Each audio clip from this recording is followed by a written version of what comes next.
Hi, Filmatics. Welcome to the show. Today we have an amazing guest. We have John Aoshima, and John is known for amazing work. But I want to just tell you, he's an Emmy nominated television director for Ducktales, and he is nominated for an Annie for Gravity Falls. And so you probably know him from American Dad as well. So we want to let you know these. Also, the original head of story for Lacka's Oscar nominated feature, Kubo and the Two Strings. So let's welcome John to the show. John, welcome to the show. Hi, thank you. Thanks for having me on the show. Oh, we're so excited to have you here. You have worked on some amazing animation and some I love DuckTales. And I would like to share with the audience, if we may, can you let them know where you're tuning in and recording with me today for the podcast? Yes, I live in the heart of Hollywood. Hollywood, California. I was at Beechwood Canyon for a very long time, one of my favorite places. So, very, very well. So, thank you so much. It's a beautiful sunny day. And so, John, I want to ask you, when you were growing up, what was one of your childhood films? Favorite childhood Growing up, gosh, there's so many. So, I would say for a movie, it's between Goonies and maybe Back to the Future. And I say Back to the Future mainly because I found out my local mall was the Twin Pines Mall. So we'll get into that if you want. But it really excited me that there was this how close Hollywood was to my hometown. Because I grew up in a city called Rolling Heights, California. And Point of Hills Mall was our local mall in Point of Hills. And so you can still go out there and see the parking lot, and you can still see the building structure where Robinson May and J.C. Penney was and all that. And the yellow poles are still there too. So great childhood memories too. Gosh, and that's one of my favorite rides was Back to the Future ride at Universal Studios. It was so fun, but I think they changed it now. It doesn't exist anymore. So no, it's turned into the Simpsons ride. Okay, well, we love the Simpsons too, but that Back to the Future ride was so fun. Let me just tell you. And and the Goonies. Oh my gosh, I am a kids writer, and Goonies is after my own heart. I lost a pirate story. I've cried to this day because I wrote on the Mac, the first Mac, the Square, and it was on Square Disc.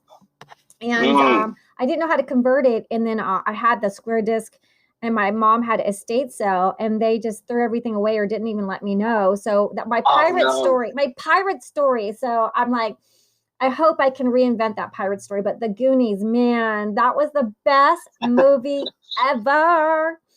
Just, wow. Oh, yeah, so much. There's a lot of great movies from that time, too. So and the it's hard to pinpoint. But the Sand-A-Lot, the baseball teams and stuff. So, Lisa, so we're kids, we're growing up. And were you... did you have a favorite movie theater that you went to? Did you go with all your guy friends, or did you have to go with your grandma or your mom? Oh, let's see. Well, I guess my first, maybe back up a little bit, because I came to the States when I was 8 from Japan. And I couldn't speak English too well. And I recall just watching TV quite a bit, and I would catch some movies, maybe some Hitchcock movies, or just random, really cool TV shows, and it really captivated me. And then my neighbor, a friend of mine, I guess his dad had a VHS and had his own library of movies, and thinking about my childhood favorite film, I think Goonies and Back to the Future was probably one of the first movie I watched at my neighbor's house. And I think that's why it means so much to me, and realizing that you can have a movie experience at home. because I would only go to the theater when my grandfather would visit me in the States from Japan, and my mom would just kind of take us to the local theater and just drop us off at AMC. And I just recall just sitting in the theater, and my grandfather, he doesn't speak English or understand English too well, but he would sit there and watch the movie with me. So I have a lot of great memories of that. That's so beautiful. Yeah, yeah. I kind of relate to on that similarity because my mom's brother would come and he's from Italy and very few words in English, but we would take him places too, and I just knew broken Italian. But same thing, we actually took him to a ride at Walt Disney World in Florida, and so I asked the people that worked at Disney, go, is this safe for someone who has a pacemaker? And it was the Thunder a roller coaster ride? And they said yes. And I told my mom and her sister, who's a nurse, and I said, yeah, they said it's yes. Anyhow, oh my God, that roller coaster ride. Oh my God. My mom's sister was so mad at me. She yelled and screamed at me. She's like, this is not for your brother to go in. But my mom's brother was laughing and smiling. He had the best time ever. But I didn't know how crazy of a roller coaster ride it was. It looked like the little choo-choo train. So, he loved it, but she was scared out of her mind. But that pacemaker is in there good because he's like 91 right now in Italy. So, but I relate to like having a family members that, couldn't communicate too well, but doing things like watching movies and just those bonding experiences are just so priceless and precious. And also you learn English. So when I'm in Italy, I'm watching those things. I start learning some Italian, and my mom said she learned English by watching soap operas, TV shows, and movies. But so growing up, then did you have any favorite Criterion movies that just said, this is what I want to do and kind of inspired your career path? Well, let's see. Well, I don't know about, like, I can't recall like the exact movies that really inspired me when I was a child, other than the movies I mentioned. But at a certain point, I think it took a while for me to sort of like catch on to some of the classic films, and I went to a college called California Institute of the Arts, and in any art school or film school, you have access to the film library, and I thought, you know what, I've never seen Akira Kurosawa's Seven Samurai. So I went to the film library and I said, okay, can I check this out? And then they had it on Laserdisc, and I actually had a Laserdisc player in my dorm room. So I got the set in my hands, and it was really funny because Laserdisc, you would think it'll hold the whole movie, but that movie, I had literally like 7 discs because like each one only held 30 minutes of it. And I guess the technology then allowed you to do frame by frame. So when you did that, or had that feature, you had to use a bunch of discs and you had to swap them out. Because the movie is just that long. Yeah. But I mean, I loved it though, just amazing film. It's so mind blowing how those films, they didn't have special effects, and those films to this day stand the test of time. And you watch it, incredible story, incredible directing, incredible writing, the acting impeccable, and just it moves you and touches your soul. So really beautiful film. And so you went to the Cal Arts. So you grew up in around Los Angeles. And then, so what made you want to go to Cal Arts? Were you drawing, or did you know you wanted to go into animation, or? Okay. my starting story is pretty, I guess I was at the right place at the right time. Because my discovery of animation literally started in the 3rd grade. But prior to that, I always loved drawing and all that kind of stuff, and crafting things, and I love cars, and maybe that's why I love Back to the Future, because that DeLorean's awesome. But when I was introduced to animation in third grade, my teacher knew that I was into art, and for whatever reason, my elementary school had a program where the older students, like grade 4 through 6, were participating in a animation program, like once a week, where they were literally shooting paper cutouts under an 8 millimeter camera. And so my third grade teacher's like, I know this program is for the older students, but because it's art and there's like the medium looks interesting and this and that, so maybe you might want to take interest in this new thing called animation. And she put me with a group, and for whatever reason, that group wasn't doing paper cutouts. They were literally like animating every frame, and they needed some help coloring. So every frame I was coloring with a color marker. But yeah, that was my first introduction to animation. And fast forward, again, my local junior high in 8th grade, they decided to open up an animation class, and it had to do with the local high school that had an animation program for quite a bit by that point, and it was so popular that the junior high had opened the animation class, and I happened to be one of the first students when they did that in my 8th grade with a teacher named Don Garman. And I started to learn how to animate on paper, just by drawing frame by frame. And they had a camera system that allowed me to record onto VHS. So it was super fascinating for me. And then when it came time to move on to high school, my junior high animation teacher was like, there's this program in high school. They have all kinds of animation program, meaning not just hand-drawn traditional animation, but they do stop motion. Then they're playing with computer animation. I think it would be great for you to pursue that. And where I lived, that was my go-to high school. I was already assigned to go to John A. Rowland High School in Rowland Heights. And the program was started by Dave Master. And I think it was probably around for a good, 10, 15 years by the time I attended, freshman year.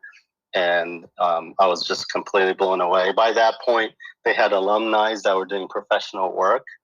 So they had a display. Yeah, they had display of like professional work. And like, if you recall the Pillsbury Doughboy commercial. Yeah. Now it's all in computer graphics animation, but back then it was a stop motion. And the animator that does the stop motion commercial, he went to that program. There were Disney artists, alumni. Yeah, it was amazing. It was so, again, I was so fortunate to be at the right place at the right time and be exposed to such an amazing program. And from that point, I went through, all 4 years of the class. They even offered a program for adults, which was part of what they called regional occupation program. And the adults would come twice a week, I believe, in the evenings. And I took that. So I also took after school program and took it as an elective during my years in high school. And at that point, by the time I was graduating, I did, again, it was so popular and so well known. And my teacher, Dave Master, was such a amazing instructor and basically like a go-getter. And he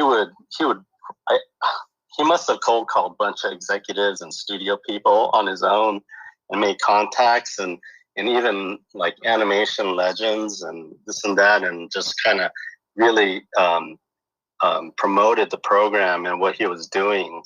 to the point where we would have an open house every year.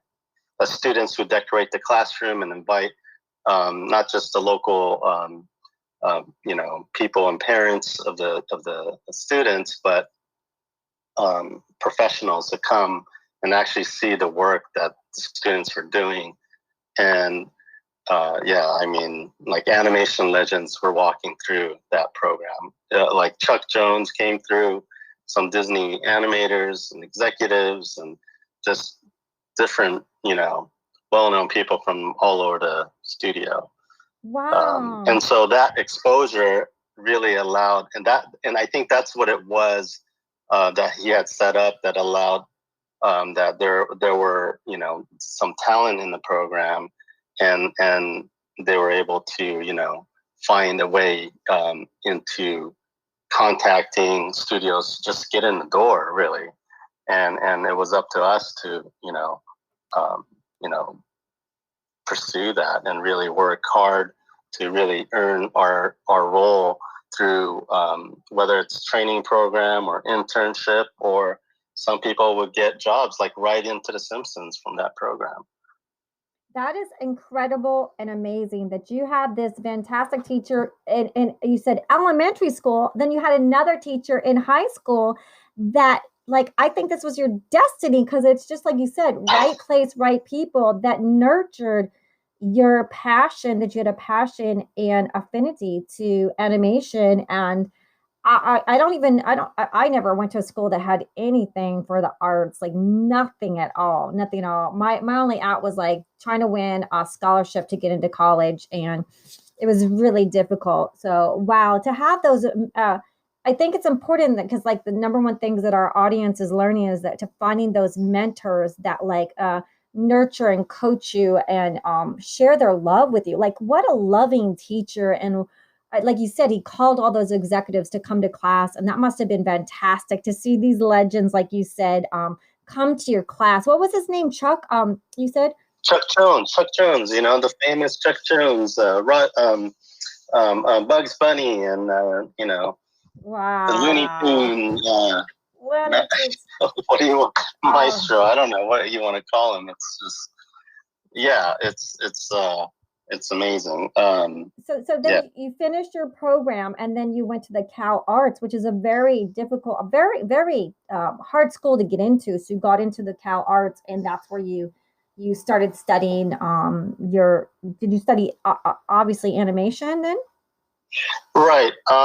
So to get into that program, it's very, I didn't know how hard of a program it was. By the time I was a senior in my high school program, I would hear rumors that, it was very competitive to the other college programs that had animation, like in UCLA and USC and Cal Arts. And again, my teacher, Dave Master, had said, hey, you guys are, seniors still seniors in high school. I got an invitation to visit the school and meet the department director for character animation. And so the three of us, it was me, a friend of mine named Kevin Chen, and Jennifer Carden, were invited to go visit the school. And we met with department director at the time was Becky Bristow. And we basically, from the high school program, we were making our own animated shorts, and we would submit those in, I think it was LA Student Film Festivals and things of that sort. And so we showed our senior films to the department director, and she just said, you guys are doing amazing work, and it's totally on par with our students. Just apply, you guys are in. And that was it. And it was just me out of the three that actually pursued that school.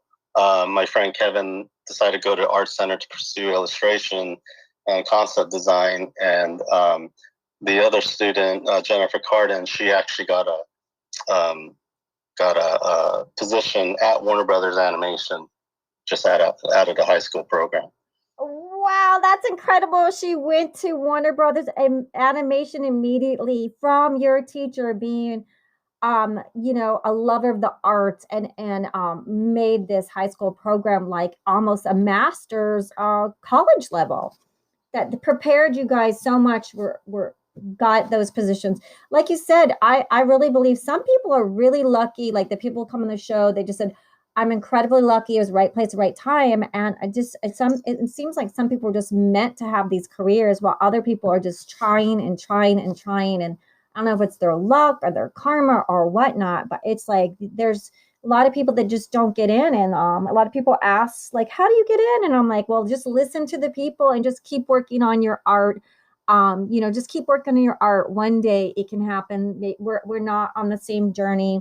We're not on the same path. Some people, might look like it's a little easier, but they're still doing the work. Like you did the work. Not only did you do the work in the class, but you took class like in the evenings for adults. So you were preparing yourself. Yeah, it definitely, yeah. Just get into a little more detail of the program. Dave Master, he would like because he spoke to all the recruiters in the animation industry. Literally asked them to speak at the school, tell us what they're looking for in our portfolio, what the entry requirements are, and basically kind of gave us the details of the information we needed to know to get ourselves ready for the program. So one being figure drawing, and they always said if you're going to pursue animation, then one of the hardest things to draw is the human body, and we had to learn the anatomy. And so there's an animation society called ASIFA. And back then, ASIFA offered a figure drawing class once a week in the evenings in Burbank. And, at the time I was too young to drive, but, there were older students or adults from the program that drove. So we would all carpool out to figure drawing. And we were also told that Art Center had what's called a Saturday High program. And so Saturday mornings, you can take figure drawing classes, and we had teachers there that taught us. And then and because we went there so often, the teachers even offered to let us in on the weeknight workshops. And so we were very very serious because our teacher from the program was really really I wouldn't say strict, but very vocal about how important it was to build our ability to draw and really put together a really compelling, a very strong portfolio, basically, just to compete against other artists that are trying to get into the studio. So along with our own animated films that we had, or shorts that we had to put together, we were literally building our portfolio every year. So we would have, and for the open house presentation, when the professionals would walk through, and they would, it's like sports, scouts would come, so the recruiters would come, and some artists would come from the studios and say, hey, this guy or this girl, has the chops, maybe they can be interns or trainees. And I was fortunate to, again, be there when Disney came. And Disney at the time was so successful with Lion King, and they were expanding their studios. So Disney decided to open a studio or expand the studio in Florida, and also open one in Paris. So there was this big demand for animators, and literally an executive named Peter Schneider came through, and he went around and looked at all the portfolios, and he's just like, with another executive, I believe Tom Schumacher, and they were just like, okay, and told my teacher, like, I want all these guys, or all these people here. Like they should all be part of this training program. So we got sucked up, and and there were literally about 20 of us. And the way they did it was they'll pick up the all 20 of us, and then they'll slowly break it down to the top, 5 or something like that. And then in the top 5 or 3 or whatever would be the ones hired on to start a starting position. And at that time, it was called cleanup, where we would take a rough drawing and we would really make a clean drawing of a character. And it was all still done on paper back then. And so the first step was figure drawing program at Disney Studio. And we would all caravan out to Glendale, California, where the studio was. And yeah, we had the instructor, figure drawing instructor, Steve Houston, that would kind of teach us a lot more about anatomy, and we would just kind of go through that program. In the end,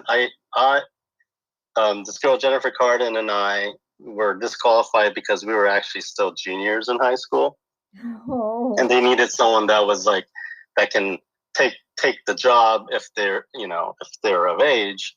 So we got disqualified. But in the end, the studio ended up hiring all of them. And then so the following year, they had the program again, but no, not the program at the local studio, but the Florida studio were looking for new talent. And I had a recruiter come out from Florida and said, that I can get a job in Florida my senior year. But I was I had cold feet. I didn't want to be all alone in Florida by myself and not know anyone. So I wasn't really sure about it. And I spoke to my teacher and my mentor about that. And they just said, why don't you go to Cal Arts? And I think that's when my teacher, Dave, had contacted Cal Arts department director, and we all went out there. That's amazing. So we're gonna end part 1 right here because I want to just continue the journey, your amazing, incredible journey with your fantastic teacher who mentored you and like guided you right to where you needed to be. What a wonderful, wonderful teacher. Wow, so stunning. So everyone come back for part 2. Of John Aoshima. So please come back, and because we'll find out about his work on American Dad, The Simpsons, Gravity Falls, Kubo and the Two Strings, and Disney's reboot Ducktales, and just what he's working on now. So join us back, and thank you for listening to part 1.